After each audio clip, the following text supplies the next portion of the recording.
Hey, this is Now You Try, a podcast about self-sufficiency, sustainability, craftsmanship, and everything it takes to do it yourself.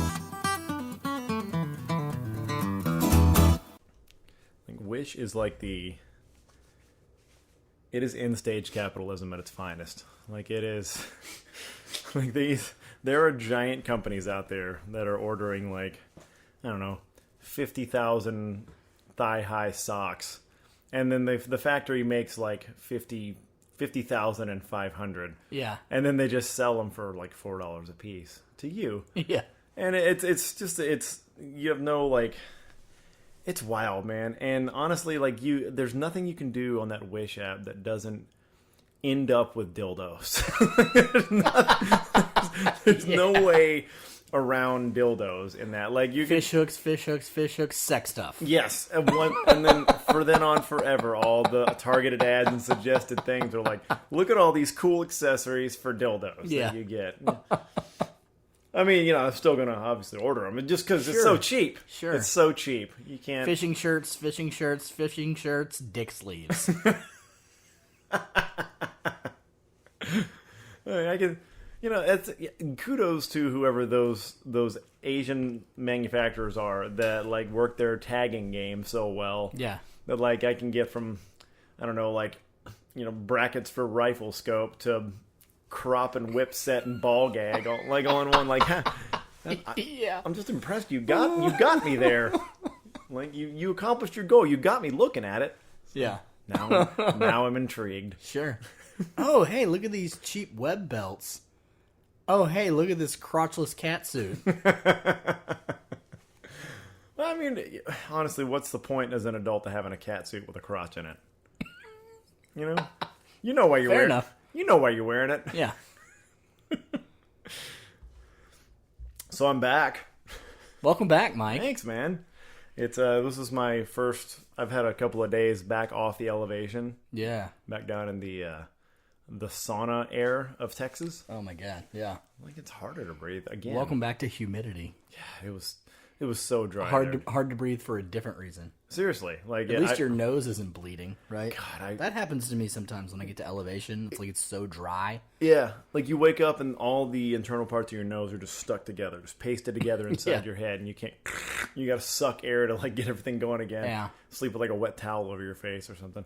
I just before we get into like the hunting, the experience, and everything, I want to talk about the boogers you get up there. Because it's so dry that like immediately a whole another level of boogers. Any snot you get, like it just dries within minutes, and you just like every set. I'm gonna call them sets of boogers that you pull out of your nostrils. They look just like the mountains that you're looking at. Like it's the same formation, the craggy rockiness, and like it's really impressive. But it's something beyond compare what comes out of your nose. The goblins that come out of your nose. We go to Vegas fairly regularly. So I take nose spray now when I go. Just saline nose spray. And I'll wake up every morning, pop a few Excedrin because you need that first thing, right? If you're doing Vegas right. If you're doing Vegas correctly, and then a couple huffs on the old saline nose spray, and let's go. Do you feel like in your 30s now that your party lifestyle is catching up to you? That you have to do a nose spray every morning? You feel like it's a very different regimen. I'd like it if you slowed down a little bit. Yeah. I guess what you put up your nose changes as you move further as you get older. Well, this is my corticosteroid nose spray that keeps me breathing easy. So, so I don't. That's my concern. Keeps my sleep apnea in check too. And I found now in later years, it's really hard to find like good breakfast in Las Vegas, and I first found that perplexing until I thought about it. And like, well, everyone else is asleep till lunch, right? Like, so they don't need good breakfast. Anybody places. that's actually enjoying this town is not awake in time for a good breakfast. Right. And if you're still up from the night before, you don't care what it is. You just need some food. Yeah, like I just need something salty. I'm like, guys, I went to bed at 11. I'm up at 6. Mm-hmm. I need some good breakfast. Where's the good stuff, guys? Yeah, no, definitely more of a dinner town. You guys do the dinner tour pretty well, but that we do. Yeah, if you're looking for a curated Las Vegas dining experience, hit me up. Because I got that. Selling tickets? Mm-hmm. Well, there's your next business venture right there. What if I could? Dude, the breakfast in Colorado were pretty decent. I'm not gonna lie, the food was pretty decent. So Yeah? the place that I Yeah, ended the up, lodge. the lodge where I ended up staying at, Well, how long was the drive, dude? Because you drove 13 hours. 13 hours. I drove, and the major reason for that was just I didn't want to have to edit down my bags. Sure. You know, and we're in Central Texas, and it's not the worst drive. It's not the most exciting drive. It's really not the worst. By the time you hit West Texas, It's a lot of flat. it's straight and flat. Like Yeah. it's, you're not winding around. By the time, you get to the mountains of New Mexico, you got a little bit of winding to do. But it was also cool because you get up in there in New Mexico, and you know how we have here in Texas, like the deer signs that are yellow with the jumping deer? When you get up there, it's a bull elk on the sign. Oh, fantastic. Watch out for bull elk. Which honestly, that's a better heads up. Sure. Because if You hit a whitetail, it's probably gonna, it's gonna do some damage. Sure. Yeah, it you costs you need a some new money. headlight, maybe a new front quarter panel. You Yeah. hit a bull elk, it's total. your life insurance policy is getting enacted, probably. Yeah. There's a good chance of that. Yeah. Some big boys, man. But yeah, no, it was a good drive. I'm really happy I did it because I was just able to take so much stuff. I was able to take, obviously, the bow case, a big giant cooler, Yeah. in the case that I'm bringing back meat or just need to transport food and stuff like that. I went to the grocery store to pack food like a total adult. I didn't eat like a moron the whole way and just eat fast food, and it made the drive faster. Nice. Because all I had to do was stop for gas and stretch and go to the bathroom. But I just had like a cooler full of food right next to me, just pounding it the whole time. Yeah. It was awesome. You and I talk a lot about food prep, and I actually did some due diligence and put some prepared food in there so I could just go, man. And of course, monsters. Yeah. make that whole thing possible. And I actually took the truck tent and an air mattress and stuff to sleep because I knew there was a good chance I was going to get into Colorado and not want to I couldn't start staying at the ranch where I was staying that night. You had to check in that next morning. Yeah. So, I didn't want to try to drive overnight. So I actually ended up going into a campsite in, I can't remember the name of the town now, but it's Lathrop State Park in it's kind of southeastern Colorado. And it's like an hour and a half away from my final destination. And dude, it was amazing. Just like everything in Colorado. Sure. It was idyllic. It was a great campsite. And also, they have this weird thing there when you're next to a lake that, you know how here, like every lake that we kind of hang out at and there's a campsite or there's a park around it, there's a certain amount of elevation that they're allowing for because if it rains, that thing's going to fill up and flood everything. Mm-hmm. There, everything's so stable. They don't have flooding problems like we do. Like, you'll get a campsite and you'll be like eye level with the lake.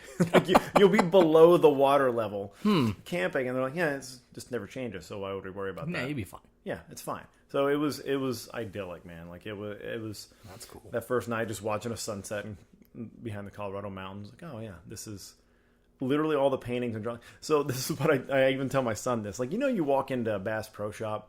Like the front, how it's all like the nice round river rock and a babbling brook and like trees and everything.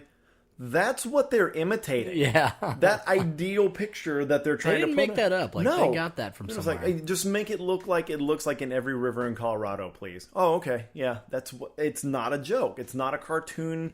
Like, it's not a send up of it. It's not a ridiculous image. It's like, nah, that's what they all look like. Yeah, it's real pretty. Oh God, it is, man. And it's just it's a different biome completely. And that first night camping before I even got in the mountains to hunt, I could tell like this is different. So yeah, slept and then got to the ranch the next day. But the drive was manageable. Nice. I'm happy I did it. I was able to take everything that I needed instead of freaking out about getting into 2 bags. So what was the ranch like?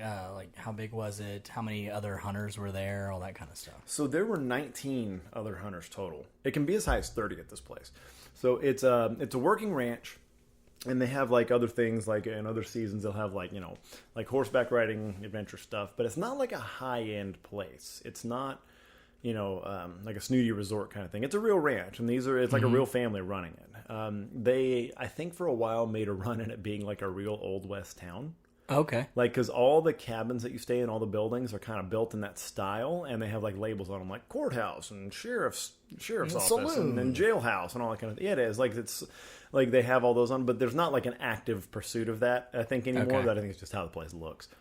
But So maybe originally they were going like hardcore dude ranch. I think they were. I think that was the idea, but I think it's just turned out probably that hunting is way more profitable. And Sure. There's, it's regular. You get 19 people paying to come in and stay. So Yeah. But it was cool. I mean, we're in the high desert there though, so it's not like rolling grasslands and like you're not really. You can see the mountains from where you're very close to them, but it's flat. Like it's flat and dusty when you're down there. You got to remember that. Like it's cool. Like it never got above 80 the entire time. I mean, it was in the 70s almost any time, 60s a lot of it. But it's just dry. Yeah, it's easy to forget. The deserts come in all different temperatures. It's just a lack of water that makes it that. Well, and it's interesting because you also think about Colorado as just all mountains. Yeah, nope. But it's not. That stuff in between can get real flat. Well, it's just like when people fly into Denver. They think they're going to Denver, and they're like, oh, there's going to be these beautiful mountains. Like, no, those are about 100 miles that way. Yeah. We built here because it's flat. Yeah. Like, we didn't want to build on the mountain, guys. It's not easy. Mm-mm. Yeah, same with Salt Lake City. Like, Salt Lake City is like, this is immensely flat. Like, well, yeah. I don't want my house to fall down. So, but yeah, no, the ranch, it was a good deal because you get a place to sleep. Let's see, Colorado, you can just get an OTC tag in Colorado, yeah, right? depending on you the don't unit. have to, like, lottery or anything? Yeah, and it's unit dependent. So where we were hunting was unit 80, and that's the Rio Grande National Forest. It's and just absolutely gorgeous. And I'll rail about public land later on. I'll rant about public land later on. But yeah, it was gorgeous, and it's an OTC tag. So you just got it in state. I got it like the day of, basically on the way into the drive. I just picked my stuff up. Went into a Walmart in Alamosa, Colorado, and grabbed my tag. Is that tag good for the season? Mm-hmm. Okay. Yeah, so I could go back if I wanted to. Yeah, but the cool thing was that this year was an either sex tag, so I could get take a bull or a cow. I had the option, and that's going to vary from section to section. Yeah, year to year. Well, year to year, more like it seemed like, because I think they do a lot of it on a statewide. They didn't even ask me when I got my when I got the tag what unit. They didn't ask. They said be prepared. They might ask you, but they didn't ask me what unit. So, it seems like the either sex thing is statewide this year. So it was nice to have that option because my first time going out there, I'm like, I'll take whatever walks in front of me. Whatever walks in front of me. Whatever gets under 30 yards or so, or gives me a shot, I'll go for. So, yeah, it was. So we weren't guided. That's the other thing about it. Like, this place was great because you had a place to crash. It was solar powered, so it's not, you don't have a lot of amenities, but you do have light bulbs, which is neat. But there's no heat, no air conditioning, anything like that. Interesting. Yeah, but I mean, again, in that weather, you don't really need it. Like, you can, and I guess in the wintertime it gets rough, but. You get back, and the cool thing is that they cook you breakfast and they cook you dinner. That's a prepared thing. In the morning, you get up before you go. You don't. It's not like whitetail hunting where you have to get up and be out there by sunup. Some people choose to, but this herd was nearly nocturnal. They really didn't move until that sunset was the sun started your going. Key time. They really started. Like, they didn't. Sometimes certain nights they didn't even start talking until like 7:15. Till you saw stars, they didn't start talking. Oh, wow. So it really took like some maneuvering. What time was the sun going down? It was sunset was starting at 7:15, sundown at 7:45 or so. Okay. It was, and in the mountains it's variable too, depending on where you are. Sure. Depending on if you're in a bottom or something like that. It's like, hey, it's nighttime, but you look straight up. What's the time restriction on when you can shoot? Same here. Same as it is here. Like 30 minutes after sundown, basically. Like 30 minutes after sunset. So, and out there, it's a lot more stark and obvious than it is here because of how dark it gets in the bottom of a forest. Okay. Yeah, like at a certain point, you're like, there's no way I could shoot down here. Technically, there's still sun in the sky. You can see the color of the sky, but down in the bottom where you are, even if you're on a hilltop sometimes, or on if you're on a west-facing slope, still, like, it's not bright enough to shoot anymore. So it was really a lot more self-regulating, and there was less talk about that. Because, here in Texas, like, you were trying to milk the last drop of sunlight, basically. Oh, yeah. And then you start counting 30 minutes from then. Yeah. But there, it's really it's a more utilitarian kind of like, okay, I can't see anymore, so I'm walking back. Right. Yeah. But the either sex tag made the whole planning of everything a little bit more open. But the biggest thing to deal with was how they didn't move until the evening time. So yeah. But like I said, the food was actually pretty good.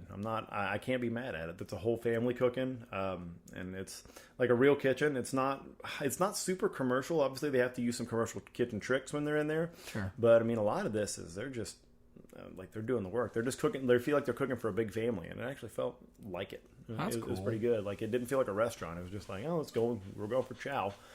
So we did an orientation the first day. It was a little ridiculous. I'm not gonna lie. It didn't need to be. It didn't need to be 6 to 8 hours. But yeah, like I got like 3 actionable pieces of information. The rest of it was stories. Was it like how to hunt kind of stuff, or It should have been. That would have been great. That would have been really good. But a lot of tell me how to hunt an elk? Yeah, because that's what I'm here to do. Right. I'm not here. Obviously, I'm paying you guys because I don't have my own means to just go do this somewhere. Right. I don't have land out here, Right. so I don't have a house. But yeah, I wanted hunting tips and not a story of every Navy SEAL you've ever met. Yeah, and like, Yeah. I'm sure you're a cool guy, but hey, here to hunt elk. Yeah. But there was some actionable information, and I'll tell you the good stuff that came out of that. Not just our teacher, our host, but from having other hunters there with some experience too. So the most interesting thing that came out of it that was actually turned out to be real helpful was about calling and how you do it. Now, obviously, one of the big tips for us was don't start calling until 3 p.m. because this is nearly a nocturnal herd right now. And if you go out there early and get all head up and think like, oh, I'm going to start calling and see what I can get, you'll just scare them back up the mountain because they come down. Their body temperature runs high. They run hotter than a human or a whitetail does. So they're hot when they're up in the mountain, like when the sun starts really burning them. So they want to come down to the bottoms where it's cool off. Yeah, they want to be in the bottoms, like where it's nice and cool and shaded, and they can just hang out. So that they're going to come down. If you go out there early, they're just going to say, "Oh, there's people down there. There's other bull elk down there that I don't want to deal with. So I'm just going to skedaddle. I'm going to stay up." The other actionable piece of information was, we all watch these YouTube videos, like the Primos Hunting and all these great companies that put out all this great content, and they talk about how to call.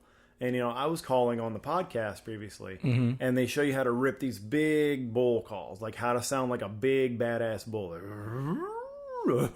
Like, and bark and to chuckle after and all this, like, big, throaty stuff. And, the advice there was, no. Most of the bulls up there aren't that class and that big. And if they hear that guy, they want nothing to do with him. Yeah. Because he's the biggest badass on the mountain if he's talking like that. Okay. So what you want to be, like the big bulls won't, either won't answer that other big bull or they won't come bother him because they don't want to, it's a risk fight. They've got their cows. They may not even be rutting like normal because they're the biggest bull in the mountain or whatever. And they're not going to come answer another bull because the risk reward is down for them. Now, if you're a younger bull, there's still, the risk is too high going into that big bull. You're going to get your ass kicked. So, you don't even have the chance that the big bull does. So you have no chance. So their advice was, which turned out to be really constructive, was be a medium squealy bull.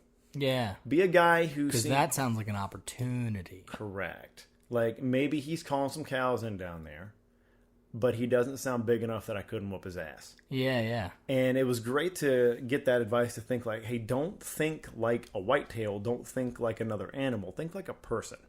Because that's kind of how elk psychology works up there. Yeah. It's like you don't want to pick a fight with the biggest guy in the bar.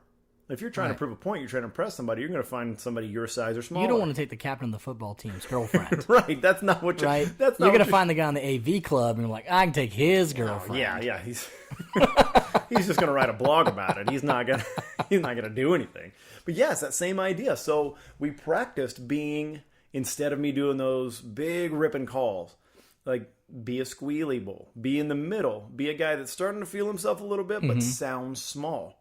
And it worked, man. It gets them talking to you. So that was actionable information. That was the good stuff that came out of that. So, we got up the next day, and our East Coast contributor, our Southeast contributor, Aaron George, was there for a couple of days, which was great. We got to go out and hunt. He's a good outdoorsman. He's a slightly less experienced hunter, but he's coming along fast. But he's a great outdoorsman, and he's done a lot of backpacking and a lot of adventuring on his own. And like he can orient himself, and he was teaching me stuff about orienting and catching bearings and using the topo in combination with it. I learned a ton just being out there with him. Yeah, it was pretty rad. Nice. So, but yeah, it was nice to not get up in the morning too. It was nice to not get up before the sun went up. We woke up around 7 something. Because we're both working people with kids, so we you can't avoid it. But it was. And as whitetail hunters, we're used to getting up at 4:30. Yeah. Got to be in the stand. Yep. Yeah. No, it was a real plus. I'm sure it's maybe not that way all around the state, but that herd in particular, they're requiring us to be nocturnal. So yeah, enjoyed the sleep quite a bit. Might as well. So yeah, the day one was, basically another thing that we got from this hunting ranch was we got spots, because I don't know the Rio Grande National Forest. I look at maps, but I don't know one spot from another, and it's hard to know like where to start. I can make some guesses on what little I know about elk behavior, but it was nice having an experienced crew out there.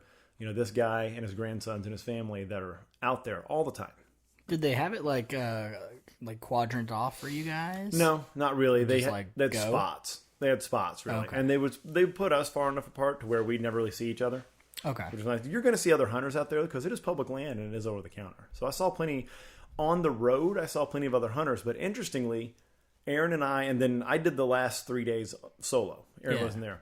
I never saw another hunter in the woods. Okay. Some of the reasoning for that was that I made the mistake of showing up and being the guy probably in the best shape. So our host said, and he even told us straight up, and his grandson, I kind of watched his grandson's face and told to see if this was BS, because they're going to sell everybody like the spot's really great, and they're going to try to sell you on it or whatever. But I could tell in his grandson's face, and this is a grown and guy in his 20s, the grandson, and I could see like, this is a family favorite spot, but we don't give it out every single time because not everybody's in good enough shape to get there, and I don't want to lose a hunter. It's like, oh, great. Here it comes. You're going to hike. You're going to hike a little bit. So it was an elevation climb for sure. And the first couple of days, honestly, when Aaron was there, I feel bad for him because a lot of it was just getting the feel of that terrain and making mistakes and, making bad map readings in the rain. I read a topo inside out. I was in the rain, trying to look at a compass, trying to follow Aaron, and then looking at the topo. We were following a gorge on the second day. And I was thinking, okay, it looks like this gorge spills out, and then we're going to hit a little slope down, and we'll get out of here. Well, no, I was reading it backwards. We got to the back of that gorge. We got about, a mile in, and following a river, which is not that much fun in the mountains, by the way. Following a stream, not that much fun. But we were in the bottom following it, which they told us to do, to be fair. But I think we followed it too far, and I read the topo wrong, and we ended up in a ravine with 70-foot walls on either side. And we made a passing attempt to try to climb one, and it was just crumbling sandstone. Yeah. So, I don't think one of us wants to die or break a leg today. So nope. We had to backtrack and find another spot. That was a hard day. And Aaron, good on him, man, because he was a soldier. And he dealt with that. Was my mistake, 100%. Yeah. My mistake, 100%, getting out there. But those first 2 days, man, the only action that we got was on day one. When we were walking out, of course. Like we were like, okay, we got to get back to the truck. We're running out of daylight and everything, and we're cresting a hill. Aaron's got the lead, and we're just kind of talking and walking. We're not stalking. We're not doing the 1, 2, 3 stop step. And interestingly, they do that just like whitetail do. The elk 1, 2, 3, wait. 1, 2, 3, wait. They walk the same way that whitetail do. Interesting. They do that same kind of stalking through the woods and listening to see if something's going to get them. But we were cresting a hill, and Aaron just he does the posture and the wide-eyed like that. And he's trying to shush me, and he's pointing down there. I hear down at the bottom of the ravine. We're at the top of a hill, so probably 50 feet below us and, probably 50 yards off. But I hear crack, crack, crack, crack, crack, crack, and just stuff moving. It's that's not small. Yeah. Whatever that is. And he saw their rear ends. He saw he saw 2 elk asses. And I said, are you sure they were elks and not whitetail? He said, they were gigantic, Mike. Yeah. There was not any deer I've ever seen in my life. I was like, okay, cool. So, but they were spooked, and he tried barking at them. Actually, he didn't even, because this is a technique that we learned in the seminar too, about if you spook something, you spook a bull especially, bark at it. Hoo! Hoo! Like that. And it's, of course, the master caller guy can do it way better, but they will stop. If they get spooked, they'll stop and look. But Aaron didn't remember any of the techniques, so he went, hey! just like we do with stupid whitetails in Texas, where we go, or, hey, deer! Yeah. But he did that, and they stopped. They stopped for a second and looked at it. They're just what is that? What? Because it's really interesting when you look into kind of where their brain works, is it's not, everybody obsesses about how good their calls and stuff sound. It's not just about how good your call sounds. It's when you do it. Because there's just something hardwired in them to if they're spooked and running, but they hear sound, they'll stop and look because that might be another elk saying like, look over there. Yeah. So it worked though for a second, and he was fumbling around trying to get his bow, and I was like trying to pull my call out to talk to him, and then they just jetted. Yeah. No clean shot. But that was the first. I didn't see him at all. I just heard him. He saw him. So we liked. He joked when he got back to the ranch that really the only reason that he probably saw them is like he loves a big ass. He's just a man that loves a big ass. And it turns out it doesn't matter what species it is. He's going to spot it. So he's going to see it and appreciate it. It's like he just happened to be elk this time. But that's the part that's what got his eyes up. If it had been elk heads, he probably would have never seen them. Never noticed. But he's an ass aficionado. So thank goodness I had him out there for that. Yeah, he had to split after the second day. That was kind of a bummer. It was nice to be out there with a buddy for a while. Yeah. But at least you got some tips and tricks before he left. Yeah, absolutely. Especially about orienteering and like. So then you had 3 days more? 3 days more of solo hunting, and I had process of elimination a lot of problems in getting into there. So, did you find yourself like dropping any gear? Like I don't need that. Very or little. Did you find yourself without something you wish you'd had? No, I never ended up without anything important. Okay, I forgot about this. The second day out there, we got rained on. And this was a good lesson. We got rained on while we were pushing up in that gorge where we ended up stuck in the ravine, but we got rained on the whole time. And because we were trying to push through a bottom and it was raining not hard, but steady, and it was rough terrain and we just wanted to get to where we were going, we dragged ass on putting our rain gear on. So my shirt got wet, your pants get wet when you're walking in wet grass anyway. It soaks up, it wicks up to you. Yeah. And I didn't have my base layer on because it wasn't that cold when I first started. So we got pretty wet. And then eventually I put the rain top on and stuff. But and then it stopped raining. But then we'd made our turnaround. We wanted to go set up. And it was probably about 30, 40 minutes before sunset. So there's still plenty of sun. And we set up and called in one spot. We called for about 30 minutes. Got nothing. I'm just hoping we can get one of them to come to us. We kind of called near that spot where Aaron saw what we assume were 2 cows that first day. Mm-hmm. And we were just sitting, and I was sitting there. I felt cold. It wasn't anything bad. But Aaron got up, came back over to me when we were done, and he said, like, I'm going to put my base layer on. I'm going to start shivering soon if I don't. I was like, yeah, I think I'm probably like 10, 15 minutes from that. Let's get to the next spot, and then I'll change. And could not have been more wrong about that because I stood up, and I had put on the rain gear on my top a while back, so I wasn't cold up there. My legs have been cold. My legs and feet were cold. And I felt fine, but as soon as I got up, I started following him. He took the lead. He was kind of working as shooter the whole time because he was there for those 2 days, and I was a more proficient caller, so I would hang back. If we needed to set up, he could be like anywhere from 10 to 30 yards in front of me in an instant. So he was walking ahead, and as I started walking and I circulated that cold blood from my legs to the rest of my body, I started shivering fast. Oh, wow. Like it started with my hands when I was trying to like work the map and stuff, and then my chest and my stomach, the muscles in my chest and stomach tightened against my will. Oh, kind of like when you jump into Barton Springs pool. Yes, that's exactly right. Yeah. It's like taking an ice plunge, and they kept tightening, and like my jaw and my face were tightening. And I would look down, and what finally made me call it was I looked up after I was trying to follow Aaron. I looked at the map and looked up, and I had no idea where I was or what direction I had been facing. Oh, jeez. None. I had no idea what direction I had been facing. And I had to scan to look for him because he's from camo, for God's sake. Yeah. And I said, like, hey, psst, stop. He's like, what? And I came back. I said, hey, I know we still have hunting time left. I got to stop. We got to get to the truck. Like, I'm getting disoriented. He's like, done. Great call. Because he's an experienced outdoorsman that's done this. He knew that, like, once you call that, you're done. Because what am I going to do? Like, I'm shivering so hard that I can't shoot. I can't call properly because my chest is tight.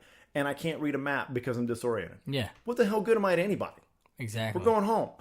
So, yeah. But, other than potentially having to be dragged out. Right. Yeah. And that's cheap. Yeah. Like if a medical professional has to do it, if it's just your buddy, then you're just an asshole. Sure. For not paying attention to You yourself. never get to hear the end of that. Yeah. And especially with Aaron, you would not. Yeah. It's like, tried to tell you. So that's kind of like being thirsty. Like, oh, I'm not thirsty right now.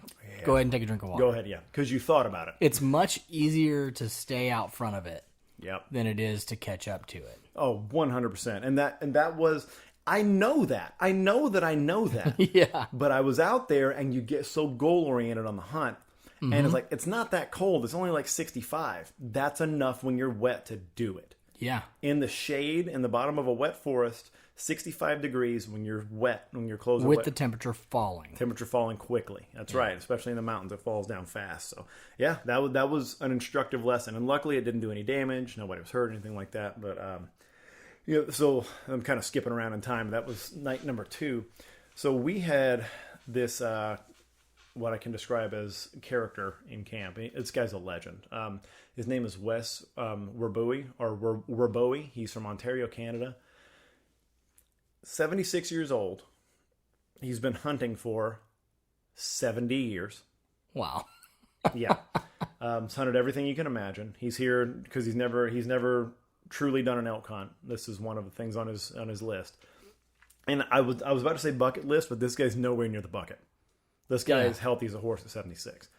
And he's up there in the mountains hunting in the same place as we are. Probably not as tough as where Aaron and I are, but still he probably could handle where we are with no problem. This is a guy that carries he carries a 40 caliber handgun, the revolver. Yeah. That's his sidearm for bears. I'm carrying a 9mm because Yeah. I'm a baby apparently. But he was a competition shooter when he was younger, competition pistol shooter, like a gold medalist, and I can't remember what games. I don't think it was the Olympics, but competition pistol shooter. He is a bush pilot in Alaska. That's where you get in Canada and Alaska. That's where he gets that's where he spent a lot of his time. But he also just became a bush pilot a long time ago because his primary job for the longest time is training Inuits to be hunting guides. Wow. So pretty much the coolest dude you've ever Pretty met. much I asked him if he'd be my dad. We're still waiting to see if we could get any answer back on that. I'm trying to adopt him as my new dad. But he's rad. So if you Google that dude's name, Wes Werboe, Werbowy. I have him on my Instagram too. If you Google that man, the first result is Ontario man punches polar bear in the nose to escape. That's pretty badass. A polar bear was trying to have a pig in a blanket when he was in a pup tent, basically, when he was sleeping out in the bush. And he said, I learned this trick from the Inuit. They said, if it's ever sniffing around or sticking its head in your tent or igloo or anything like that, just punch it in the nose and it'll run away. And it did. Jeez. So that's that guy. So anyway, I bring that up to say, first, just know who that person is. Yeah. Second, though, we came back and we told that story about me getting cold and everything, and that dude said, good call. There you go. So I didn't feel bad or shitty at all anymore. Yeah. Now, I felt dumb for not managing my stuff correctly. Right. But at a certain point, you can't do anything about it. So, But happy that you made the right call. Yeah. And then it was confirmed. yeah. That dude who's broken his back on a snowmobile before, Yeah. like taking Inuit guides through a blizzard basically, like that guy said, yeah, good call. It's like, well, all right, I will take your word for it, new dad. Yeah. I wanted to sneak in and just like call him dad one time, see if you noticed. Mm-hmm. Thanks, Dad. Right, Dad. Right. Yeah. It's cool. We're good with that. No, that dude was rad. So yeah, that was day 2. But day 3 was when I started out solo. That's when I thankfully learned some important lessons those first 2 days about managing that topography, managing that land, and got up there third day, actually hunted solo. You guys actually did. You and Aaron did some fishing too. Oh, that's right. Yeah. So I've never caught a fish on a fly before, and I've caught very few fish overall in my life, as you know if you listen to this podcast. I pulled out my first rainbow. Nice. That second day we went out. Dude, catching them on a fly rod that's its own kind of special, dude. It is. Look, it is obnoxious and uppity, but it's fun. And catching anything on a fly rod is fun. Yeah. I mean, we'll go out here, Brushy Creek, and just stand in the creek and just catch, cichlids and bluegills and a bass every once in a while, but little bitty ones. Yeah. Even those little fish that don't weigh anything, dude, it's fun. It's fun. Like, yeah, it is, because you feel like you tricked them. Mm-hmm. Like you really fooled them. It's like, hey, look, I'm a little bug. Mm-hmm. So I was throwing basically a water bug. I don't know. Can't remember what it's called. But then I threw a black ant also. I went back the day after Aaron left, and I pulled out like 5 or 6 of them. Because I'd gotten the hang of it. I knew where to look. I knew where to find where those little rainbows are going to be hanging out. And they ate that little black ant alive. Yeah. They loved it. Man. It's fun. It really is like bow hunting versus rifle hunting. it's less mechanized. Yeah. You got to get closer. It's harder to do. It requires some more skill. So all those things. And you catch smaller fish, unfortunately. You can catch some monsters, don't get me wrong. Sure. But like, you're going to get a lot of smaller fish that are happy to get bugs.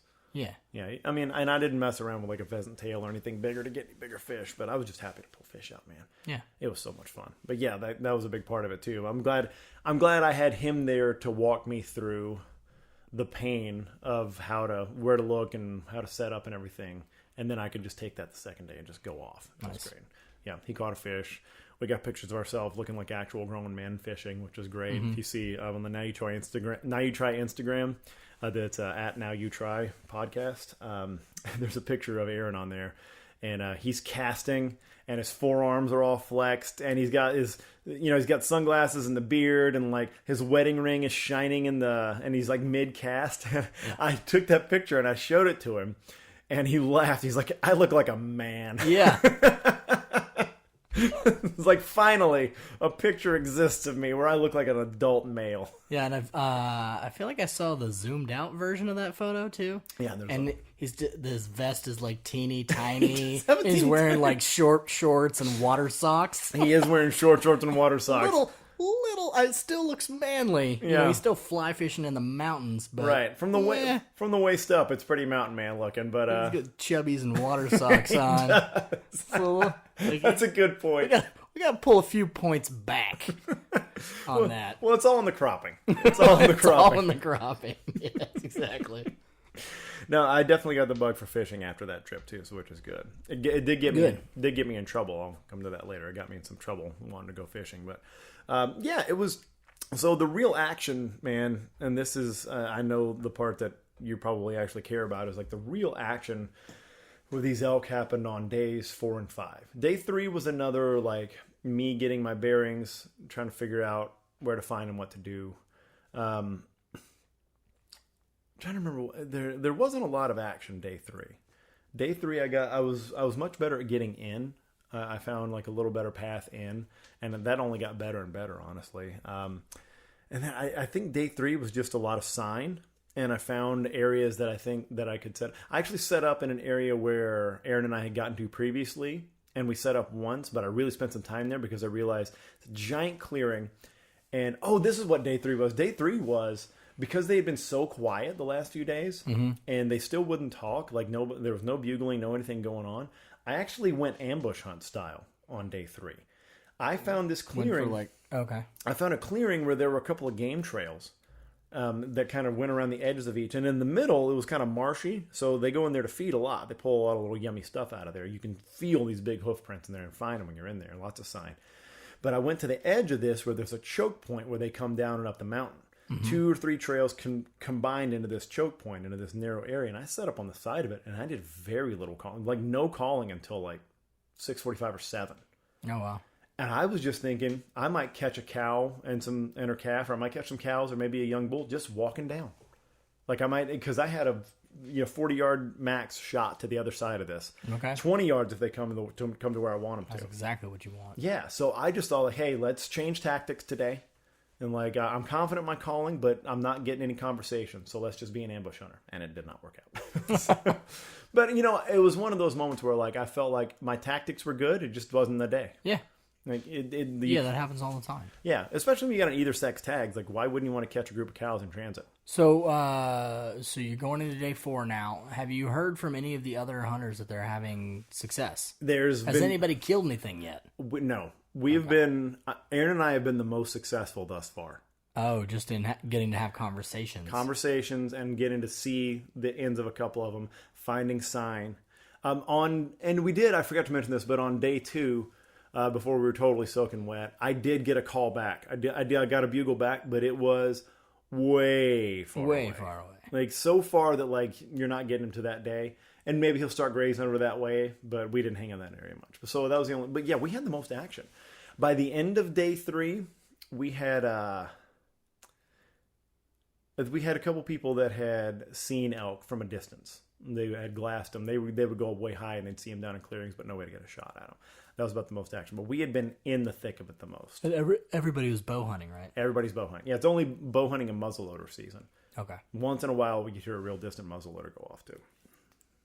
It does sound different than a rifle, by the way. Yeah.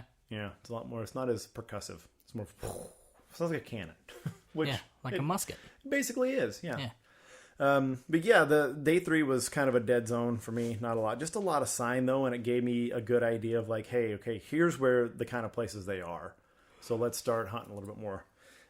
Day 4 was cool because I figured out that there was, and I have an Instagram story up on my Instagram where I kind of kept a lot of this. But by day 4, I found a very unused ATV trail that I had to drive a little further around out of my way to get to it. Mm-hmm. But when I put in, I could go like a couple hundred yards, hit this ATV trail, and go like maybe half of the distance I needed to go hiking an ATV trail. Oh, nice. Which is more distance, but it's way faster. Right. Like I had to snake around a lot and go like indirect, but it was way. I hiked longer those days than I did, but it was way faster. So I could get in and set up and actually like have time. Right. And not spook everything this half of this west of the Mississippi. So no, that was cool. And day 4 was the day where I think everything started coming together.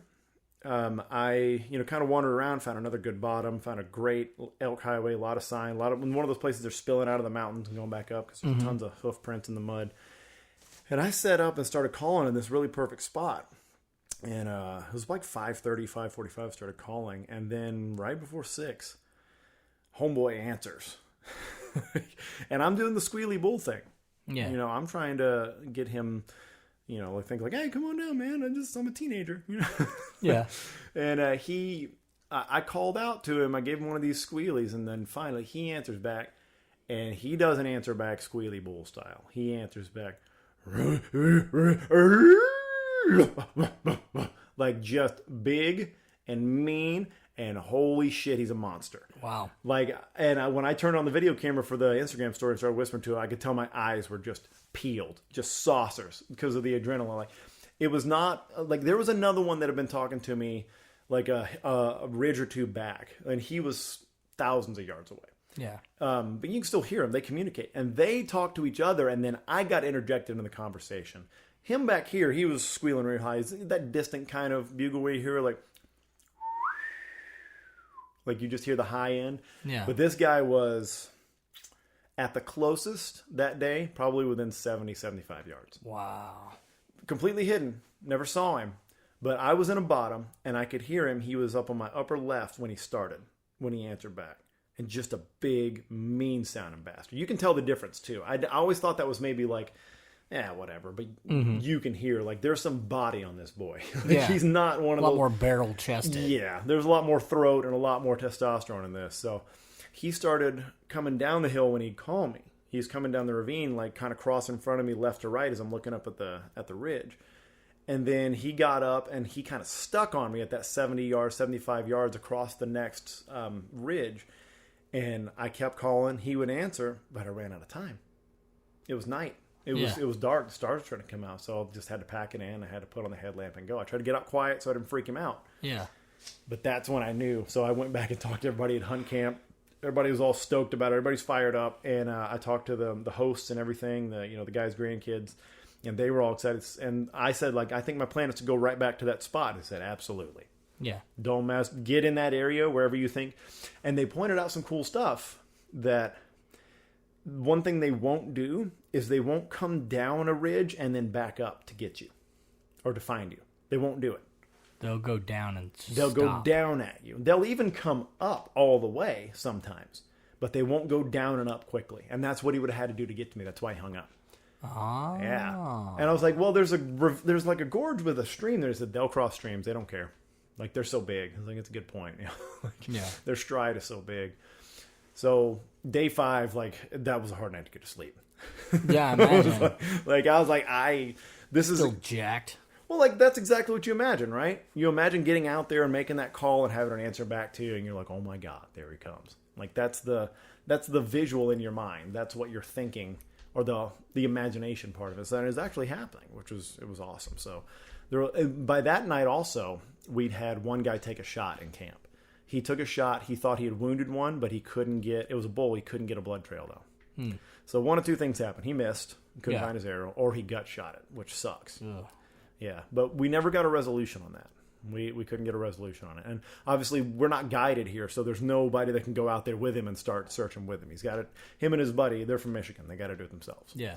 You know, they have to figure that stuff out. So day 5 was, I was excited, man. It was like Christmas. Yeah, I was like, oh, man, I'm going to go open my present. I got that mindset, like that positive mindset of like, this is going to happen. I'm going to do it. Like, I'm ready. I've prepared myself. I know what I'm doing. Like, you know, I'm going to beat the odds. And when I get out here on my first time, I'm going to do it because I found him. I know where he lives. So, pushed out, same way I did the day before. I got down off of the ATV trail, went my other half of the way in, and I was moving slow, stalking. 1, 2, 3, 1, 2, 3, 1, 2, 3. Just all the way. Like, I had no hurry. I had plenty of sunlight. It was fine. I ran into a velvet muley buck. That's cool. Yeah, which was cool. I'd never seen a muley in person. I've never seen one. I don't think I have either. Yeah, I've seen them stuffed because we just don't live in that part of the world. Like, we don't live there. And like, so I'd never seen him. And then, like, we kind of had a little, hey man. And I went to go get my phone out to get a picture of him or get some for Instagram or whatever. And he's like, nope, I'm not sticking around for that. Yep. And he just bounded off. But him bounding off, the sound of it is that'll come into play later on in this story too. Because you know there are muleys out there. You see the sign, you see their scat, you see their footprints everywhere, their hoof prints everywhere. And so I kept crawling in, and I was going to go to a different spot slightly. So like I said, that he could come down the whole way at me. Right. You know, that's what they not want. have to come back up. Right, because they're coming down to fight. Like, if you were coming down a hill to fight somebody, would you rather like come in from beneath them, or would you rather come in barreling down a hill at them? Sure. Especially if you got swords in your head, you know. Right. seems like an easy choice. So I got in and I picked out the spot that I was going to go. It was a nice easy slope that he could come down from where he was. I had it marked on the map. I even put a different color waypoint on my map just because it was so special. Yeah. It was such a special day. And when I got in there, I was like, man, I got to ride a ridge around there to get a long way. You know, I'm going to take a shortcut and take a little quicker elevation trip up the ridge and down to get to it, just so I have more time to set up and call in there. So I was like, yeah, it seems smart. So I go up I start going up a little steeper ridge, you know, still 1, 2, 3, stop, 1, 2, 3, stop. I get about halfway up it. It's probably like 100-foot rise. I've gone about 50. And, I started thinking like, oh man, like how much longer to get there? Because it's taking a little longer than I expected, even though it's a shortcut. So I take out the phone that has the Onyx maps on it, which is a topographical map I'm using, and I look at that while I'm walking. And while I'm walking, I have to step over a fallen tree, and I take a couple of extra steps. You can see where this is going. I take a couple of extra steps and walk more like a human for a second because I'm focusing on the map. Mm-hmm. And then up 25 yards to my left, up the hill from me. And then I look to where that came from, and he bolts up the hill. It was him. Damn it. It was him. I didn't see all of the rack. I couldn't make it out. It was pretty densely forested in there. I couldn't see it all. By the way, that didn't slow him down one bit. There being a lot of trees. Sure. Didn't slow him down. Just mow straight through him. And but I could see the mane, the ruff on the neck. I could see how dark it was. I could see the body size. And when he took off, it wasn't like when that muley pranced off. Yeah. It was and just rumbling through. Yeah. And I ducked down behind like a little tiny like the mini Christmas trees that you get.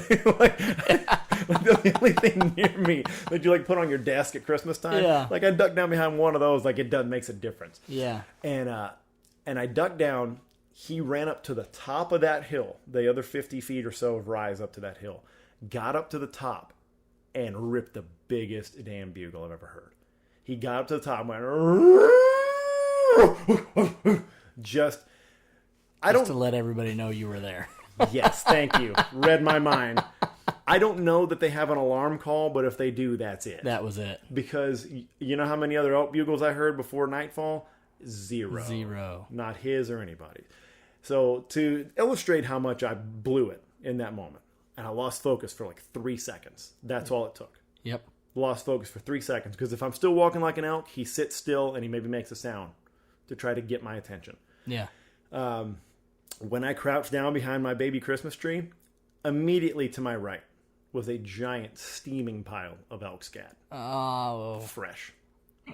I was in his bedroom.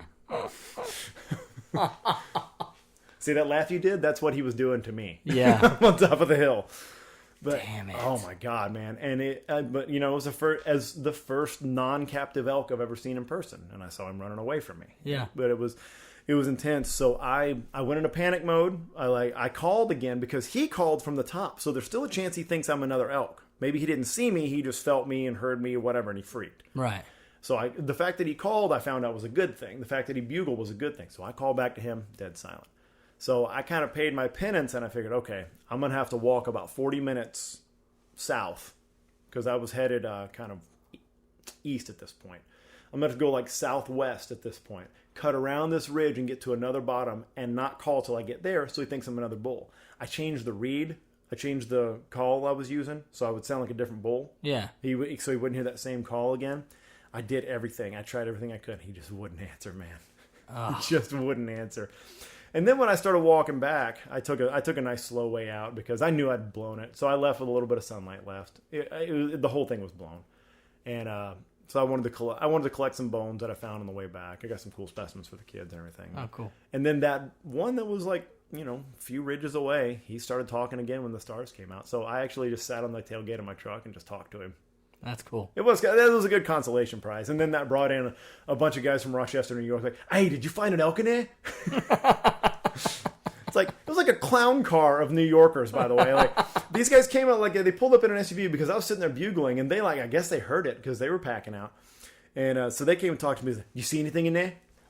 Was he a big one? So I gave them all the intel. So like, here he is. Here's where I found him. Do this because they were going to be there longer. This was my last day. Yeah. So I told everybody that wanted to know. Here's where he is. Go get him. Somebody's got to get that big bastard. Yeah. And but it was great because one guy came out and another guy came out with a GPS. They just came and sat in the truck with me and looked at the GPS. I'm like, I hope they're not going to rob me because I really let them in here. Yeah. I still have my pistol on me, but I just didn't know. Like, we're getting real familiar real fast. You guys have weird accents. I don't know. I'm scared. Yeah. But then 3, 4, 5, and 6, and 7 dudes came out of this SUV, and it was like a clown car full of New Yorkers, and they all sounded the same. They were all named they were all named like Bill and Tony, like all these Rochester, New York names. And it was funny. I was thinking man, where do these guys sound like they're from upstate? Sound like they're from Rochester, New York. And I asked them at one point, and they said, "Oh yeah, from Rochester." I knew it. I could smell it on you. But yeah, now that was fun to sit there and talk to that elk at the end, and met more hunters. And some of these guys had stayed at the place where I was staying. They had some choice words about the whole thing too. It was great, but. No, man, it was that was an intense day. I'm happy with the story. Oh, and I saw a bear on the way out. Oh, that's cool. Yeah, not as cool as you'd think. It's cool, but in the moment you're like, I wish he wasn't. It's cool for me hearing that part of the story. Right. It's cool sitting here in a podcast studio talking about it. Yeah. In that moment it's happening, you're like, I wish this wasn't happening. Yeah. I wish he was not here. I was walking the ATV trail out, and I walked out. I didn't post this in my Instagram story, by the way, because my kids watched that with my wife. I did tell my wife because whatever, it's fun to freak her out.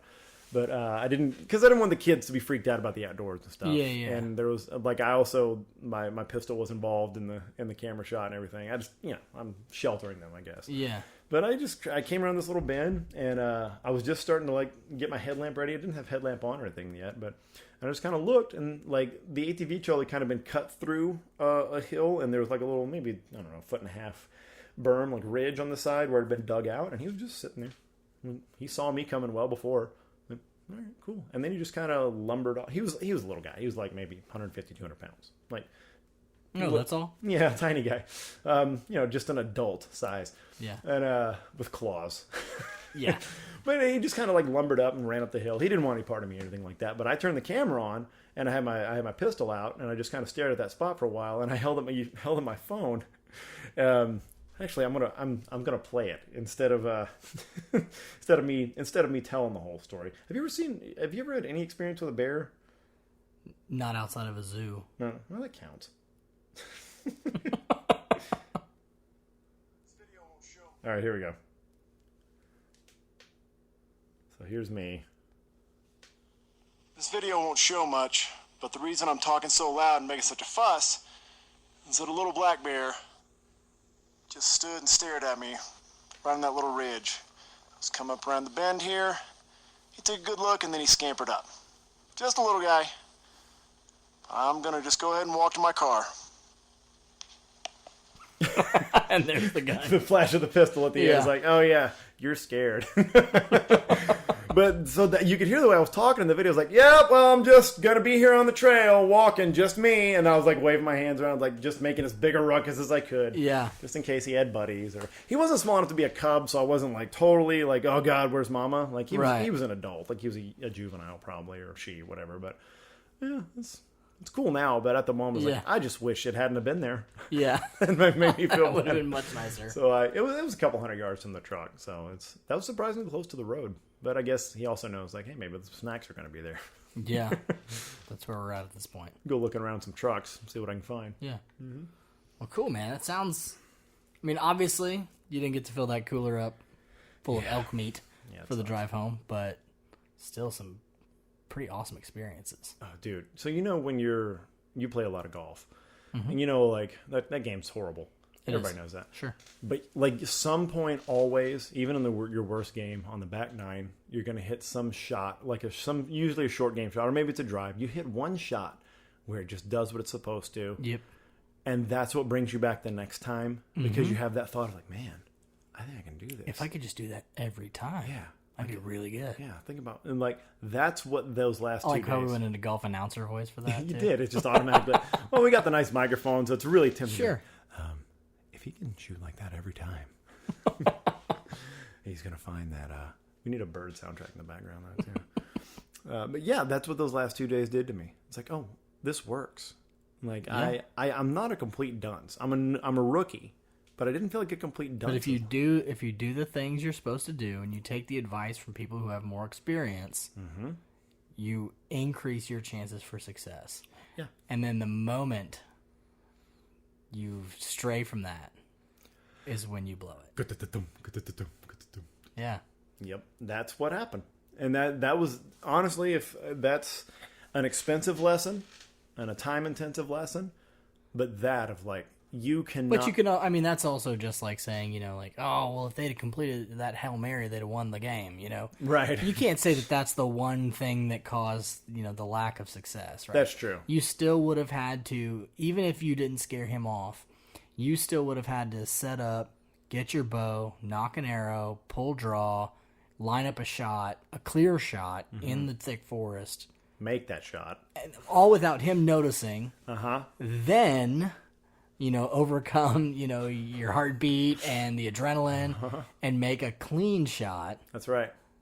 And you're right. What I got caught in the process of doing it. So it's not, I wouldn't go so far as to say it's just that one thing is what blew it. There's a lot of ways to blow it. Sure, you still have plenty more opportunities to blow it. I did, and it's easy to say like, oh, well, it's just shooting. I can make the shot. It's like, yeah, hold up till you do it, big boy. Exactly. Yeah, but I'm really, really glad that I didn't get out there and just saw and heard nothing. That I had an encounter. And that's what that is. That's why I say that's like that shot in the back nine that you get. That you get this feeling of like, okay, yeah. I got that far into the process. Yeah. Like, I got there. Like, I went on public land where there's a lot of hunting pressure, and there's no road map, and there's no guide. Yeah. And I got within feeders. No feeders. I got within 25 yards of a bull. I mean, that's pretty rad. Yeah. Like, and luck, skill, combination thereof, whatever, I'll take it. But, hey, man, time in the woods, that'll fix it. Yeah. So now I just have to eat venison. I have to eat whitetail for the rest of the season now. Yeah. Every time I taste whitetail venison, I'm gonna feel a little twinge of sadness. Yeah, you're gonna go, I wonder what elk tastes like. What could have been? But yeah, man, I'm stoked with the whole experience. I'm happy I got to do it, and we're already making plans for next year. Yeah, that's definitely something that I really want to do. I got a taste of that Western style hunting last season. That's right, with the antelope. When I get to go chase antelope, and I learned lessons there too. What a totally different environment, though, that is. It's fascinating. Speed goats, man. Dude. There's a lot of them out there, and same too. thing, you were talking in the beginning about how just gorgeous Colorado is. Wyoming, same thing, dude. you just standing up on these plateaus, just looking, and it's just like, golly, how is the sunset 360 degrees? You know, Yeah, it's all like, the way around me. How is it real? Like, It's wild. It literally, you know, Yeah. it's wild. I would step into those bottoms, and it would be like scenes out of like fantasy movies. It would be like, you know, like that. I can't even think of like good example, like Lord of the Rings movies. It would be, you just expect some fairies or something. It really was. It was like a to come out fairy of meadow everywhere. down there with like a little babbling brook, and everything's like green and beautiful. Like what? Yeah, where's Bambi and Thumper? How is you this? know? Right. Really, where are they though? Yeah, seriously though. Where's Bambi's dad? Yeah, exactly. That's what I'm looking for.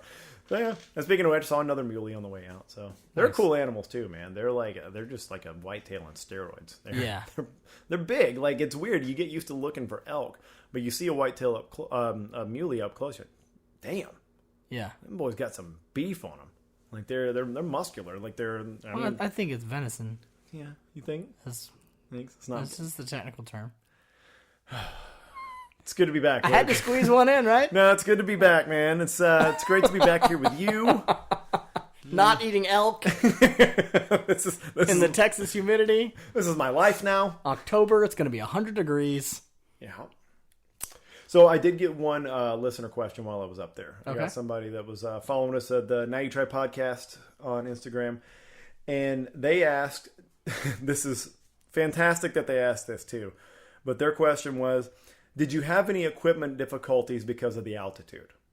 I thought that was a good question. Like, Interesting. not the things you're gonna. I know my equipment, my lungs and blood, like had some difficulties for sure. But again, like I said, it sounds braggadocious, but I was super happy with my conditioning up there. It never failed me. Now That's I good. would walk 50 yards and be, Sucking air. but you can't help it. Like your body reacts, and you just have Right, to. unless you just live there all the time. Yeah, you're not. I'm not a mountain goat, but I was able to recover, and I never felt like I was dying. Yeah. I didn't have any altitude sickness, Never which felt is ill or anything like that. no. I did have. You are more likely, if I guess you're not used to it, to have some cramping. Aaron had a little bit, like a groin cramp. I had a hamstring that kept acting up and wanting to cramp, like the entire time on the mountain. The second I got down from elevation, it's gone. Yeah. But equipment difficulties on day one. Actually, the first day, the non-hunt day, the arrival day, they had a bow range out there, and my bow exploded. Exploded? Yeah, I had an arrow knocked. It wasn't a dry fire or anything like that. I think maybe the knock wasn't complete, or it came loose as I started the fire. Like the arrow fell off the D loop, fell off the knock. Oh, okay. And That's so the then the bow thought it was a dry fire? only thing I essentially? can guess. That's because everything else felt right, but it came off the cams. My peep sight, of course, flies to Wyoming. Where I think it's if you go hunting where you were again, if you could Sure. pick it up for me, I'd I appreciate will do that. Yeah. Absolutely. But yeah, so that I don't think that was due to elevation. I would not like to think so. The bow had been firing very truly. I don't know enough about physics to say whether that Yeah, that I would don't think happen. so. But I'll put it to you this way: I did have technical difficulties at altitude, but I don't know if I had it because of them. Due to altitude. So I was considering like, man, I'm gonna have to find a bow shop. Like I've got a lot of work needs to be done on this. We don't have a bow press here that I can get the string back on. We tried doing it manually, but it's a modern compound bow. Sure. You need some serious pressure. But our bush pilot friend Wes came through. He had a makeshift device that had rope and turnbuckles on it that he had used in the field, meaning like the icy plains of the tundra, Yeah. where he hunts and trains Inuit guides. No big deal. But he said, like, well, we'll give this a go and see. So we got it hooked onto my bow, and we used it as a bow press, and we used a turnbuckle to tighten it down. We got it back on. There was another guy there named Howard, who he and his wife are competition 3D shooters. And so they were working on getting it back on. We restrung it back on. We split the string, put in a new peep sight, because we had the guides from the old tie-in, so we didn't have to guess. It was nice. So I put it in the okay. middle of where the old string was, so I didn't have Gotcha. to like completely recalibrate. And then I tied my peep sight in, and then it shot. I had to recalibrate a little bit, but it really wasn't that far off. I had to Nice. zone it back in. But you want to talk about, I think you got a text message from me at some point. I got signal down at the ranch, not up in the mountains at all. Yeah. But you got a message from me like, yeah, my bow exploded. I was like, what? And then I didn't reply for Yeah. like 2 days. Yeah. And I'm like did you find another bow? Is he just going to borrow somebody else's? Did he have to go buy a new bow? Like, what's happening? Is it coming home? Just carved a longbow out of pine. Yeah. Just sinew. My own sinew. Because I couldn't kill anything. So, yeah, it was intense, man, because that's the first day. And I'm like racing sunlight because we don't have like a lot of artificial light out there to get this thing wired back in. So then I had to spend the next morning really dialing it back in and everything. But I did have some technical difficulties due to that, you know. Yeah. And but everything else worked. Your everything GPS else worked. And your phone and all GPS that was stuff. great. The GPS is great as a fallback. Oh, the other technical difficulty I had is I got stuck in the mud on day 5. That's what I was saying earlier. Remind me, the fishing got me in trouble. I went back to go fishing day 5. And I was like, hey, I'm going to find this great... Because I fished where there's a big reservoir called Terrace Reservoir that lets out. And I went down to the place where it empties out, where the reservoir empties, and that's where I caught all the fish. I was like, I'm going to try where it feeds in, see what the difference is, see if there's more fish on that side. Found a little road down, started getting down towards the mouth. I was like, it's a little muddy down here. I'm going to turn around and go back because I don't want to be stupid. Yeah. Well, it turns out I had already been stupid. You'd already stupid. Because their mud, this is going to sound like the biggest excuse in the world, and it is. It's just a lack of experience. Their mud looks different than ours. They have like a more clay mud than we do down by the rivers, and it cracks even when it's wet. You know what I'm saying? Oh, okay. It had cracks so to you, it looks like West Texas looked pretty dry dirt. Yeah. Right. So I was like, okay, I'll just I'll turn around right here, and then when I tried to do that, it just started sliding. I was like, oh man, here it goes. I dropped into 4 low, tried to get out, back and forth. Couldn't do it. This was in the morning before my last hunt day. Yeah. And luckily I got out early enough. So I had to walk back up to the mountain road, to the reservoir road, wave down a local. And he came and tried to help me out. But my Tundra was way bigger than his Sierra. And it was muddy. So he's trying to use a tow strap and pull me out. We broke. A little humble brag you slid in there. My Tundra's way bigger than his Sierra. Yeah, well, you know what? Not so cool, though, when nobody can get it out of the mud. Like, cool truck, man. Maybe get something that's not so ridiculous. Yeah. But yeah, I was stuck in there and I was up against a red line of trees. So it's like, I know we can get me out of here, but how much is it going to cost me to get all the damage fixed? So yeah, it was an ordeal, man. He couldn't get me out. So we had to go up to a campground. That's actually, it was like a precursor to the Rochester guys. I actually met them then. I didn't realize that those are the same guys in the daylight, but they loaned me a tow strap, a longer one, so we could get him further away on dry land so he could try to pull me out. Still didn't work. Spent another hour doing it. He was, God bless that guy, man. He was just a dude just driving along, finished hunting for the morning, was going to go meet his friends at the cabin. He gets a 2-hour delay with me and helps me. Got to be 65 years old probably too. But so then he finally had to drive me up to cell coverage, call back to the ranch. The boys came out from the ranch, the grandsons, Yancey and Elijah were their names, and they came out and, man, this is a conversation we had. They got me out, long story short. But you want to talk about redneck engineering? And I even asked him, I said, like, hey, do y'all have the word redneck here? Do you have rednecks here? And he's like, well, I suppose we have some people that, yeah, you call them that. I said, well, I'll tell you what. All 3 of us today have because we just came up with some angles and contraptions and tying onto trees and like not hooking onto like tow hitches, but like running a strap around a tow hitch while you're hitched to a tree and pulling from different angles and pulling from the side. We had to pull my front out and then my back. I was like, dude, there were some redneck engineering degrees on display today. Yeah, this was impressive. And Elijah, the younger kid, says like, well, I don't know if we have those here, but I guess if anybody fits a bill, we do. They live on a ranch, and they came just with a truck full of chains and straps that they have because they get stuck in the snow all the time. Yeah. And boots and sidearms and jeans. I can't get any more redneck than that. I'm like, yeah. As a Texas redneck at heart, this touches my soul. You guys, us getting in here and like configuring tow straps and like combining tie down straps at the same time to get a truck out of the mud. Like, this is beautiful. Yeah. So I still got to hunt on time, but I did not get to fish anymore. So yes, I did have some goddamn technical difficulties at altitude. But not because of altitude, just because I'm dumb. Yeah. You could blame the altitude of the mud. Yeah, see, the mud's different at altitude. Changed the drying rate is what it did. Sure. Can we go with that? I think so. All right, sweet. Thanks for listening to the Now You Try podcast. Check out content related to this episode and all other episodes, or contact us with questions at nowyouTry.com.